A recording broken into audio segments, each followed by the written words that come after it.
मैं आज आपको एक बात कह सकता हूं, युवा का जितना शोषण और दोहन भारत में हो रहा है इतना कहीं नहीं हो रहा है, किसी भी जाति धर्म का युवा हो। क्योंकि युवा पढ़ लिख के तैयार होकर आया, माँ बाप ने अपना पेट काट के उनके ऊपर लगा दिया जो कुछ था। हर माँ बाप के सपने कि मेरा बच्चा मुझसे बेहतर बने।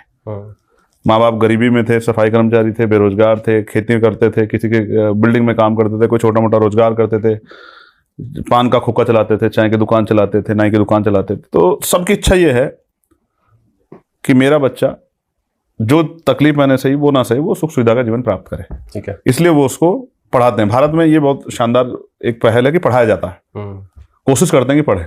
सरकार भी कई चीजें कहती है कि हम करेंगे, हालांकि होता नहीं, इस बात का मुझे विश्वास है क्योंकि मैं इसी का हिस्सा हूँ। और भारत में तो एजुकेशन को लेके एक बहुत अजीब सा सिस्टम है कि एक तरफ बड़े स्कूल है सफेद संगमरमर जैसे, वो अमीरों के लिए, एक तरफ टूटे फूटे, कहीं से कोई दीवार गिरी हुई, कहीं से कोई प्लस्तर गिरा हुआ, कहीं से गेट ना हो, पंखा ना हो, कूलर ना हो, एसी तो बहुत दूर की बात है। इस तरह के स्कूल जो गरीबों के बच्चों के लिए, ये एक बहुत बड़ा भेदभाव मैं इसको महसूस करता हूँ।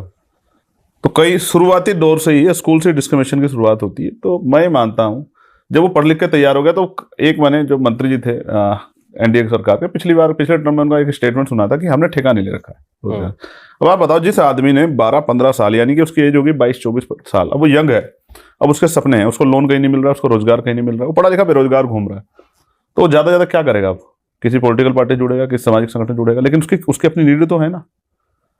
उसको अपना घर चलाना है, अपने सपने पूरे करनी है, फोन खरीदना है, कहीं आना जाना, ट्रैवल करना, पैसा कहाँ से आएगा? जैसे मैं दुनिया में होकर आया हूँ, यूएस गया था, तो वहाँ सोशल सिक्योरिटी है। जब तक आदमी को, क्योंकि टैक्स तो सब देते हैं, अगर कोई बेरोजगार है वो भी अगर पेन खरीदेगा तो टैक्स तो उस पर भी लगेगा सामान, या नहीं लगेगा? बताओ, लगेगा ना। तो टैक्स तो सरकार सबसे ले रही है, लेकिन दे क्या रही है?